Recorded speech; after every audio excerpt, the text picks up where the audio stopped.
अधिकार है। त्याग का बल परमात्मा ने प्रत्येक प्राणी को दिया है। ये कठिन नहीं, त्याग दे। और हमारे अपने मन की अनुभव की बात है, एक बार जिस बात को मन से त्याग दिया जाता है फिर वह बात कभी भूलकर स्वप्न में भी नहीं आती। एक बार भीतर से त्याग दे। परम पूज्य स्वामी श्री शरणानंद सरस्वती जी महाराज, बरुआ सागर वाले स्वामी जी, उच्च कोटि के महापुरुष थे। पूज्य करपात्री जी महाराज के गुरु भाई थे। तो उनके चरणों में हमको सबसे पहले जाने का सौभाग्य प्राप्त हुआ, वृंदावन आने के पहले। तो अवस्था हम समझते हैं कि 8-9 वर्ष की रही होगी, इससे ज़्यादा की अवस्था नहीं थी। और संपर्क तो स्वामी जी से पहले ही हो गया था, लेकिन वो बार बार कहते थे चलो, गए नहीं।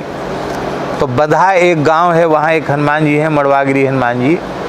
वहाँ हनुमान जी पर एक उत्सव था, उसमें स्वामी जी आए थे।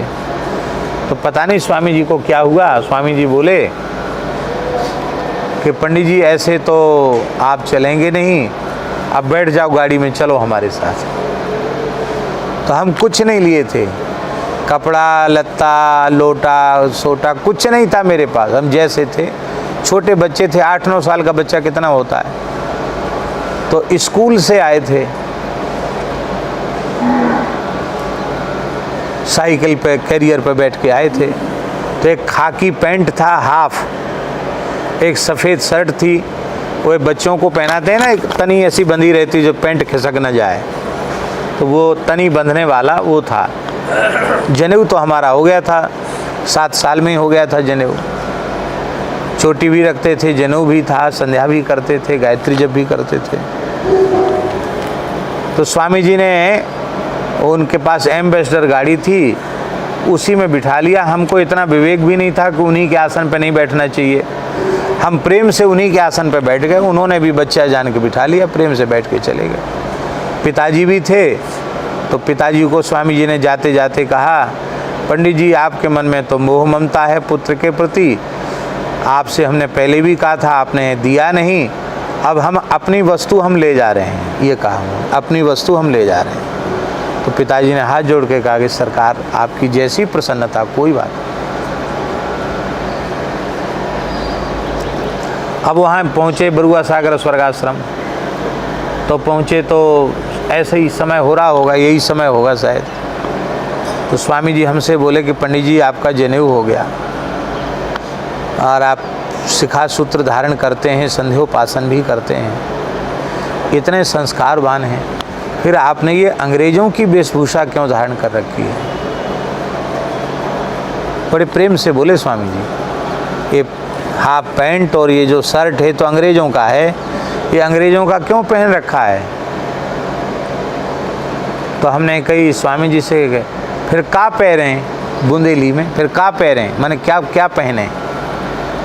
तो उन्होंने कहा, एक ब्रह्मचारी थे शैलेंद्र, शैलेंद्र लाओ, ये पंडित जी से बड़ी धोती तो संभलेगी नहीं, एक धोती ले आओ। तो एक धोती मंगाई, धोती के 2 टुकड़ा कर दिए, 2 टुकड़ा कर दिए तो कम पने वाली धोती, एक तो पूरी चौड़ी होती, एक छोटे बच्चे वाली धोती, उसके 2 टुकड़े कर दिए। और उन्होंने पैंट और हमारा शर्ट उतार करके, भीतर तो हम लंगोटे ही पहने थे, हमने कभी चड्डी नहीं पहनी, भीतर लंगोटा पहने थे। और उसको उतार के उस शैलेंद्र जी को कहा, जाओ उसको कचड़े पे फेंक के आओ। तो जहाँ कचरा वचड़ा डलता था वहाँ वो हाफ पैंट और वो शर्ट उतार के फेंक दिया गया। और स्वामी जी ने अपने हाथ से हमको धोती पहनाई। तो एक धोती तो पहना दी और ऊपर से वो आधी धोती थी वो ओढ़ने के लिए दे दी, ये पहन लो, लांग लगा के पहनाई और एक उड़ा दिया। बोले ये अब ऐसे रहो, बटुक ब्रह्मचारी का वेश है, ऐसे रहो।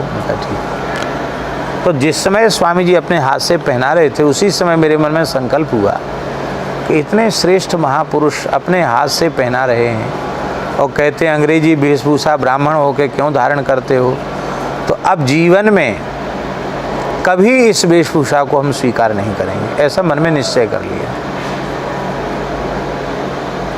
इसके बाद जब स्वामी जी ब्रह्मलीन हो गए, कक्षा 4 में पढ़ते थे तब स्वामी जी के पास गए, 5 की परीक्षा दी और 5 की परीक्षा पूरी होते होते स्वामी जी ब्रह्मलीन हो गए। अब स्वामी जी ब्रह्मलीन हो गए तो स्वाभाविक हमको गांव आना पड़ा। गांव आना पड़ा तो कक्षा 6 में प्रवेश हुआ। अब उस समय देहाती स्कूल में ड्रेस चली थी, सब बच्चे ड्रेस में आएंगे। अर्जुन सिंह मुख्यमंत्री थे और गांव-गांव में ड्रेस का प्रचलन हुआ था। उसके पहले लोग ड्रेस नहीं पहनते थे, तो गांव के स्कूल में पहली बार ड्रेस आई थी, सबको मिल रही थी ड्रेस मुफ्त में। अपने अपने नंबर का हाफ पैंट पहनो और वो शर्ट, और सबको जूता भी मिल रहे थे, अपने अपने नंबर के जूता पहनो। और स्कूल तो फट्टी पे लगते थे, कुर्सी टेबल तो थी कहाँ, पेड़ के नीचे लगते थे स्कूल, उतने भवन भी नहीं थे। और बादल होने लग जाते तो हम लोग भगवान से मनाते कि भगवान पानी बरस जाए। क्यों? पानी बरसती छुट्टी हो जाती थी, बैठने की जगह नहीं है, तो भगवान से मनाते थे कि पानी बरस जाए तो छुट्टी हो जाएगी। छुट्टी बच्चों को बहुत अच्छी लगती, छुट्टी हो जाए तो क्या कहना, भगवान मिल गए। तो अब वहाँ जब गए तो अब वो प्रधानाचार्य जी थे, एन.डी. गुप्ता नाम था उनका। गुप्ता जी बोले नहीं, यानी कि वो तो ड्रेस तो पहननी पड़ेगी। अब वो क्लास टीचर था, उसने भी कहा नहीं ड्रेस तो पहननी पड़ेगी। मैंने कहा भाई देखो, हम चाहे पढ़ें ना पढ़ें, हम एक बार निश्चय कर चुके हैं तो हम अपनी ही वेशभूषा में रहेंगे। आखिर हमारे निर्णय के आगे सबको झुकना पड़ा। हम एक अपना आसन लेके अलग से आते थे, फट्टी पे नहीं बैठते थे, अलग बैठते थे और धोती पहन के आते थे। ऐसे ये तिलक न लगा के भस्म के त्रिपुंड लगाते थे। स्वामी जी के वहाँ के संस्कार के अनुरूप भस्म के त्रिपुंड लगाते थे और आराम से वहीं बैठते। पानी नहीं पीते वहाँ का, साथ भी नहीं रखते पानी, क्योंकि कोई छू जाएगा पानी। और भोजन करने दोपहर में दौड़ के जाते थे गांव घर, तो जहाँ कार्यक्रम स्थल हुआ था वहाँ से घर तो कम से कम आधा किलोमीटर दूर तो हो गई, दौड़ के जाते थे। और जब खा के आए तब तक वो इंटरवल का समय पूरा हो जाता, तो 5-7 मिनट लेट ही हो जाते थे, तो मास्टर डंडा से मारता भी था। यहाँ क्यों नहीं खाते, टिफ़िन क्यों नहीं लाते?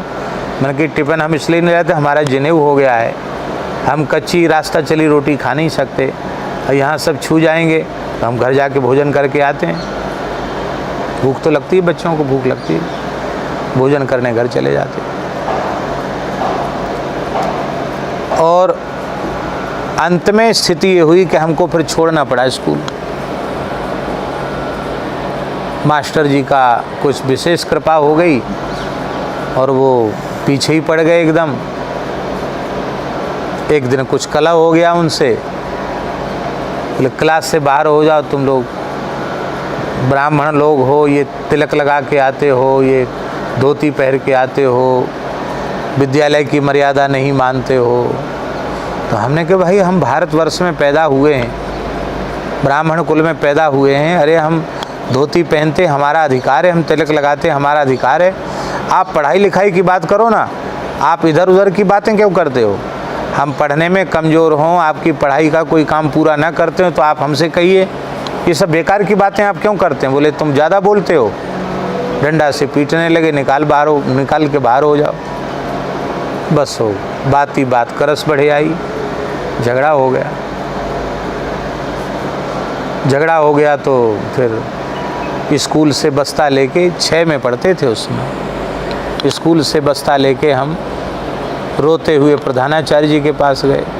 प्रधानाचार्य जी ने कहा यानी कि शिक्षक की बात तो माननी ही चाहिए। हमने कहा हम नहीं मानते ऐसी बात जो हमारे अनुकूल नहीं। बोले तो क्या विचार है? हमने कहा हमको पढ़ना ही नहीं। बोले आपकी इच्छा। तो हम थैला लेकर वहाँ से चले। गांव में तालाब के पास देवी जी का मंदिर है। देवी जी के मस्तक में खूब माथा पटक पटक के रोए। कैसा सौभाग्योदय हुआ था, एक संत की सन्निधि मिली, कैसा पाप उदय हुआ कि फिर हमको यहाँ आना पड़ा। अब हम दो चीज़ें आपसे मांग रहे हैं भगवती आपके दरबार में, या तो आज ही मेरी मृत्यु हो जाए, या फिर हम इस क्षेत्र को छोड़कर कहीं बहुत दूर चले जाएं, संतों की सन्निधि में चले जाएं, हमको अब यहाँ नहीं रहना। न ऐसी पढ़ाई पढ़ना है जिसमें तिलक न लगा पावें, धोती न पहन पावें, ऐसी पढ़ाई नहीं पढ़नी।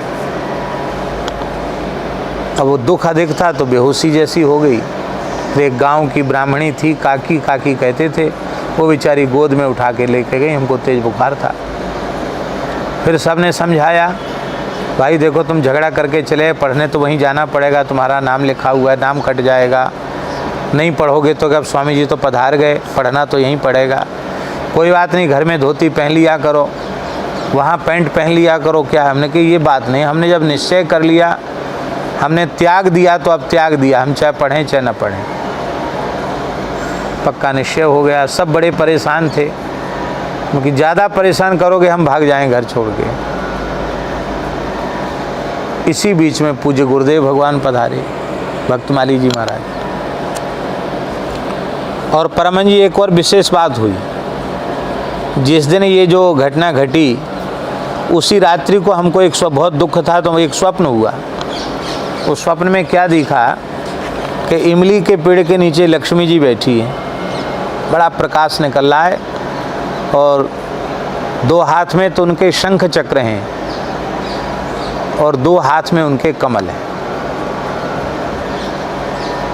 तो हमने भी स्वप्न में तालाब से कमल के पुष्प उतारे भगवान की सेवा के लिए, उनके लक्ष्मी जी को अर्पित कर दें। तो लक्ष्मी जी को जैसे ही कमल अर्पित किए तो लक्ष्मी जी ने गोद में ले लिया, बड़ा स्नेह किया। स्नेह करके कहा कि तुम चिंता मत करो, तुम्हारे दुखों का अंत होने वाला है और आज के तीसरे दिन तुम्हें भगवान मिल जाएंगे, ये कहा। बड़ा संतोष हुआ और स्वप्न मेरा खुल गया। फिर मैंने किसी को स्वप्न सुनाया नहीं। ठीक तीसरे दिन महाराज जी आ गए, तो हमारे मन में ये अनुभव आया कि तीसरे दिन भगवान मिल जाएंगे, तो भगवान माने गुरु जी मिल जाएंगे। भगवान और गुरु जी तो एक ही हैं। तो लक्ष्मी जी ने जो कहा कि तीसरे दिन भगवान मिल जाएंगे, तुम्हारे सारे दुखों का अंत हो गया। तीसरे दिन महाराज जी आ गए। महाराज जी के सामने सबने समस्या रखी कि ये पढ़ना नहीं चाहते, अब क्या किया जाए, नहीं पढ़ेंगे तो क्या होगा, आखिर ब्राह्मण कुल में जन्म लिया है, पढ़ना तो पड़ेगा। सब पढ़े लिखे, नहीं पढ़ेंगे तो कैसे काम चलेगा। महाराज जी ने भी समझाया। हमने कि महाराज जी हमको ये पढ़ाई तो नहीं पढ़नी, हमको स्कूल जाना ही नहीं, रोज़ रोज़ कला होगा, क्लेश होगा, हमको नहीं जाना। तो फिर महाराज जी बोले फिर मेरे साथ चलोगे, पढ़ोगे संस्कृत? मैंने कहा हाँ आपके साथ चलेंगे। बोले बाद में पिताजी को दोष मत देना कि भीख मांगने वालों की विद्या, पढ़ाई हमको इंजीनियर और कलेक्टर मिनिस्टर बनने वाली विद्या नहीं पढ़ाई। हमने कहा हम किसी को दोष नहीं देंगे, हमको नौकरी चाकरी करना ही नहीं है, हमको तो आपके चरणों में रहना है, हम क्यों पढ़ेंगे पढ़ाई। महाराज जी बोले फिर चलो। तो महाराज जी बोले तुम लोग निश्चिंत हो जाओ, पंडित जी हमारे साथ जाएंगे। और महाराज जी कृपा करके हमको यहाँ गए। ये बात किसी प्रसंग में हमारे मुँह से निकल गई, कह दी, पर सच्ची बात ये है कि जो एक बार आप अपने मन में निश्चय कर लो, जिस चीज़ को त्याग दोगे उस वस्तु के प्रति आपकी वृत्ति नहीं जाएगी। तो उस अवस्था में पैंट पजामा त्यागने की बात, एक बार त्यागने के बाद फिर कभी सपने में भी आपने नहीं देखा कि हमने पैंट पहना हो। जबकि अवस्था की दृष्टि से तो उस समय क्या अवस्था है, कोई अवस्था नहीं। तो छोटे बच्चे के भीतर भी निश्चय की भावना हो सकती है, तो युवा होने पर, समझदार होने पर, सावधान होने पर हम किसी भी दोष का त्याग क्यों नहीं कर सकते? अवश्य कर सकते हैं, पर हमारे मन में एक बार उसका पक्का निश्चय हो जाना चाहिए, क्योंकि त्याग में हमारा पूरा अधिकार है।